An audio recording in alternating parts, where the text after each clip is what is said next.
आम के बगीचे में जाती है जहां उसका पति जमीन पर पड़े आम उठा रहा होता है।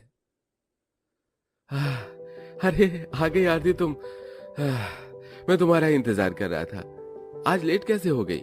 आप तो जानते हैं माँ जी की तबीयत ठीक नहीं रहती, ऊपर से जेठानी जी हर छोटी बड़ी बात पर लड़ती हैं। उन्हीं की वजह से लेट हो गई। खुद तो सारा दिन एसी वाले रूम में बैठकर आराम करती है और मुझसे नौकरों की तरह 4 मंजिल का काम करवाती है। अब मुझसे बर्दाश्त नहीं होता। घर में बंटवारा हो जाए तो ही अच्छा है। आरती की बातें सुन मोहन उदास हो जाता है। कुछ देर बाद जब आरती घर जाती है तो उसकी जेठानी उससे लड़ना शुरू कर देती है। आ गई महारानी अपने पति को खाना देकर। घर में सिर्फ पति की ही परवाह है, हमारी नहीं। तुमने 4 मंजिल की सफाई तो कर दी, सिवाय मेरे कमरे के। बहू तू हर वक्त छोटी बहू पर क्यों नाराज होती है? माना कि वो गरीब घर से है पर नौकरानी तो नहीं, ये घर उसका भी है। बेचारी ऐसी हालत में भी पूरे दिन काम करती है। अगर तू अपने कमरे की सफाई खुद कर लेगी तो क्या हो जाएगा? माँ जी विक्रांत यहाँ नहीं रहते, इसलिए आप इसके साथ रहती है। बहुत अच्छे से जानती हूँ मैं आपको। और तुम खड़ी खड़ी मेरा मुंह क्या देख रही हो? मेरे कमरे में आओ और सफाई करो। भूलो मत मैं तुमसे बड़ी हूँ। अंजलि अपनी सास की एक नहीं सुनती और जबरदस्ती आरती को सीढ़ियां चढ़ाकर ऊपर ले जाती है और अपने कमरे की सफाई करवाती है। इसी तरह कुछ दिन बीत जाते हैं और एक सुबह जब मोहन आम के बाग को जा रहा होता है तो आरती एक हाथ में मैंगो शेक का गिलास और दूसरे में ग्लूकॉन डी की बोतल लेकर उसे रोक कर कहती है। मोहन जी मैंने आपके लिए मैंगो शेक बनाया है, वो पी के जाना। बाहर बहुत गर्मी है। आप ये ग्लूकॉन डी लेकर भी जाना। वहाँ काम करते हुए पीते रहना, पानी की कमी नहीं होगी। अरे वाह, पति की इतनी परवाह की। सुबह सुबह मैंगो शेक दिया जा रहा है और रास्ते के लिए ग्लूकॉन डी। पर मेरी जरा भी परवाह नहीं। मैंने कहा था ना मेरे लिए राजमा चावल बनाना, पर तुमने क्या बना कर रखा? कढ़ी चावल। दीदी राजमा चावल के लिए आपको एक दिन पहले ही बताना चाहिए था। सुबह सुबह राजमा चावल कैसी बनाती? ठीक है, वैसे ही जैसे अपने पति के लिए मैंगो शेक और कढ़ी चावल बनाया। बस भाभी बहुत हो गया। अगर आपको राजमा चावल खाने हैं तो आप अपने लिए खुद बनाइए। मेरी बीवी आपकी नौकरानी नहीं है। मोहन बेटा शांत हो जा। माँ अब मैं और शांत नहीं रहूंगा। अब तो घर में बंटवारा होगा ताकि भाभी हमें चैन से जीने दे। उस दिन अंजलि खाने के पीछे इतना कलेश करती है कि न चाहते हुए भी आशा को बंटवारा करना पड़ता है। बड़ी बहू मैंने तुझे आम का बाग भी दिखा दिया। अब तुम दोनों फैसला करके बताओ किसे क्या चाहिए। बताना क्या है माँ जी? 4 मंजिल का घर मैं रखूंगी, आप इन गरीबों को आम का बाग दे दीजिए। मैं आम के बाग में नहीं रह सकती। ये आप मेरी प्यारी देवरानी और देवर को दे दो। वैसे भी देवर जी ज्यादा समय यहीं रहते हैं। कोई बात नहीं माँ, वैसे भी सारा दिन यहीं रहता हूँ। मैं और आरती अपना गुजारा कर लेंगे। हाँ माँ जी, मुझे इस आम के बाग में रहने में कोई दिक्कत नहीं है। आप दे दीजिए जेठानी जी को वो 4 मंजिल का ससुराल। इस तरह बंटवारा हो जाता है। बंटवारे के बाद मोहन सारा सामान लेकर आरती को लेकर आम के बाग में जाता है जहां दोनों पति पत्नी मिलकर अपने छोटे से घर की सफाई करते हैं और देखते हैं कि घर की खिड़की से एक आम की शाखा घर में आ रही है। अरे ये शाखा भी अंदर आ रही है, चींटियां भी हैं। इसको बाद में देखता हूँ। आरती तुम गर्भवती हो, तुम इस कुर्सी पर बैठकर थोड़ा आराम कर लो। मैं इधर से सारे आम हटा दूंगा और इधर सोने की जगह बना दूंगा। हाँ मोहन जी हमारा घर तो इतना छोटा है, रसोई किधर बनाए? आरती, जब तक कुछ दूसरा जुगाड़ नहीं हो जाता हमें घर के बाहर ही रसोई करनी होगी। इस तरह दोनों पति पत्नी मिलकर अपना घर साफ कर लेते हैं और आम की पेटी एक तरफ कर लेते हैं। ऐसे कुछ दिन बीत जाते हैं और एक दिन मोहन बाग में जाकर आम तोड़ने लगता है और आरती घर के बाहर बैठकर खाना बनाती है। कितनी गर्मी लग रही है। शाम हो गई फिर भी धूप नहीं गई। मुझे तो माँ जी की भी चिंता हो रही है। माँ की फिक्र तो मुझे भी हो रही है। बस मेरा काम खत्म हुआ, अब घर में बैठकर आम की पेटियां बनाऊंगा ताकि कल उन्हें बेचने के लिए जा सकूं। और उन चींटियों का भी जुगाड़ कर दिया है मैंने। अब इस तरह दोनों गरीब पति पत्नी अपने घर में बैठकर आम की पेटियां तैयार करते हैं और खाना खाकर सो जाते हैं। पर गर्मी बहुत थी तो वो फर्श पर पानी डालते हैं और दरवाजे पर गीली साड़ी लगाकर आराम से सोते हैं। पर अगले दिन आरती को उठने में देर हो जाती है तो अगले दिन उसे धूप में खाना बनाना पड़ता है और उसे उल्टियां होने लगती हैं। वो जल्दी उठकर उल्टी करने जाती है। आरती, तुम्हारी तबीयत तो ज्यादा खराब हो गई, तुम थोड़ी देर आराम कर लो। मैं आराम करूंगी तो माँ जी के लिए खाना कौन लेकर जाएगा? और आपके साथ आम का बाग भी तो साफ करना है। कितने सारे काम हैं अभी। ये लो पानी पियो और बस अभी आराम करो, मैं सारे काम कर लूंगा।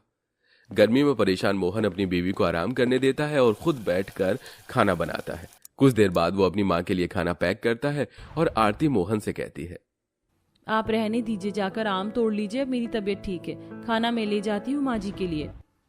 आरती के काफी बोलने पर मोहन उसे इतनी गर्मी में अपनी माँ से मिलने जाने देता है और खुद डंडी से आम तोड़ने लगता है।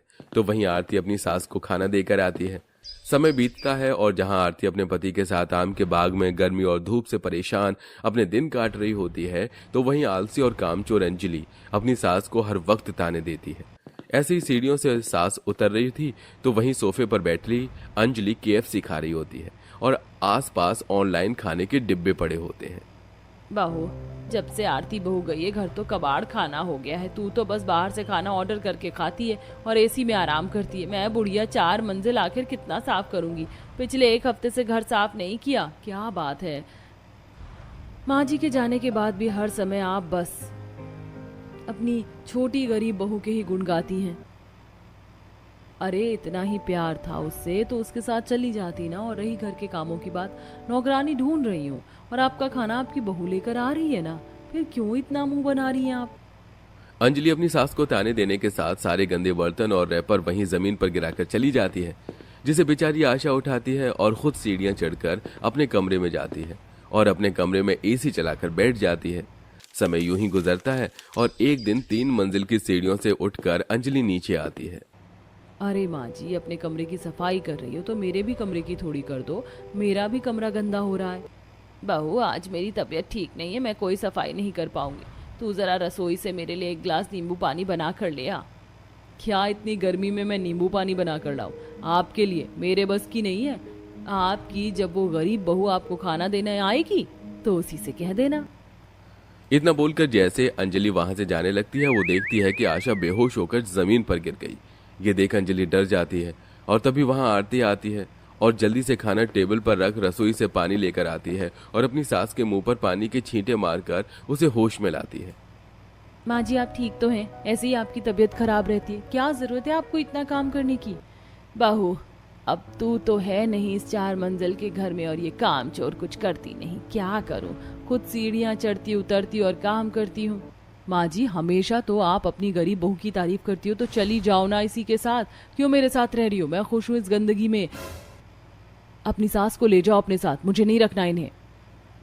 गलती करी मैंने ये सोचकर कि तेरा पति यहाँ नहीं है, तू अकेले कैसे रहेगी 4 मंजिल के घर में, इसीलिए मैं यहाँ रह गई। पर मुझे लगता है अब मुझे यहाँ से चले जाना चाहिए। चल बहू। उस दिन आशा दुखी होकर आरती के साथ उसके आम के बाग घर आ जाती है, जहां अब एक वक्त का खाना गर्मी में आरती बनाती तो वहीं दूसरे वक्त का खाना आशा। और कई बार जब आशा खाना बना रही होती तो आरती बैठकर पेटी में आम भरती और मोहन पेड़ से आम तोड़ कर लाता।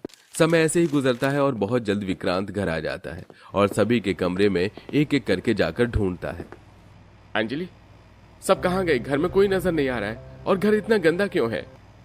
आप यहाँ नहीं थे इसीलिए आपको कुछ नहीं पता। वो गरीब आरती पता नहीं खुद को क्या समझती थी। महारानी खुद अलग हो गई तो मैंने भी कहा ठीक है, मैं अपने 4 मंजिल का मकान नहीं छोड़ने वाली। बंटवारा तुम्हें चाहिए तो तुम जाओ आम के बाग में। और उनके पीछे माँ जी भी चली गई। तुम मेरे परिवार के साथ ऐसा कैसे कर सकती हो? तुम जानती हो ना मोहन की बीवी गर्भवती है, बाहर इतनी गर्मी है, पर तुमने उन्हें हिस्से में आम का बाग दे दिया। अरे 4 मंजिल का मकान था तो 2 मंजिल उसे दे देती बंटवारे में। तुम्हें बहुत शौक है ना इस 4 मंजिल के घर में रहने का। तुम खुद रहो इस 4 मंजिल घर में, जहां मेरी माँ और मेरा परिवार रहेगा, मैं भी वहीं रहूंगा। इतना बोलकर विक्रांत अंजलि को वहीं छोड़कर तपती धूप में 4 मंजिल की सीढ़ियां उतरकर आम के बाग में जाता है और मोहन के साथ रहने लगता है। अब घर में अंजलि अकेली थी, उसका कमरा काफी गंदा हो चुका था, तो अब वो सास के कमरे में जाती है, जहां रोज वो बाहर का खाना खाती और रैपर वहीं छोड़ देती। इस तरह 4 मंजिल के कमरे उसने गंदे कर दिए थे, जिसके चलते रोज बाहर का खाना मंगवा कर खाने की वजह से और AC में बैठने की वजह से अंजलि की तबीयत खराब हो जाती है और जैसे वो बेड से उठती है उसे चक्कर आने लगते हैं। मैंने बंटवारे में अपनी गरीब देवरानी को आम का बाग दे दिया और खुद 4 मंजिल का घर रख लिया। पर मैं इस 4 मंजिल घर में बिल्कुल भी खुश नहीं हूँ। ये घर मुझे काटने को दौड़ता है। जब आरती मेरे साथ रहा करती थी और मुझे हल्का सा जुकाम हो जाता तो वो सारी रात मेरे पास बैठा करती थी, मेरी सेवा करती थी। पर फिर भी मैंने उसे हमेशा भला बुरा ही कहा। माँ जी ने भी मुझे समझाया, मैंने उन्हें भी खुद से दूर कर दिया। शायद इसी की सजा भगवान मुझे दे रहा है। पर अब मुझे अपनी गलती सुधारनी होगी। मैं आज ही जाऊंगी और मैं सबसे माफ़ी मांग के उन्हें यहाँ लेकर आऊंगी। अंजलि को अपनी गलती का एहसास हो जाता है और वो रोती हुई अपने 4 मंजिल के मकान से बाहर आती है और अपनी देवरानी के पास जाकर उन सभी से अपनी गलतियों की माफी मांगती है, जहां सभी आम के बाग में खाना खा रहे थे। मुझसे बहुत बड़ी गलती हो गई। ईंट पत्थर से तो मकान बनता है, घर तो तब बनता है जब अपने साथ होते। इस गर्मी में आप लोग कैसे रह रहे हैं? मैं आप लोगों को और आम के बाग में नहीं रहने दूंगी। आप सब मेरे साथ चलिए, नहीं चाहिए मुझे कोई बंटवारा। अंजलि के माफी मांगने पर सब उसे माफ कर देते हैं और अपने 4 मंजिल के घर में जाते हैं, जहां आरती एक बहुत ही प्यारे से बच्ची को जन्म देती है और पूरा परिवार एक साथ हंसी खुशी रहता है।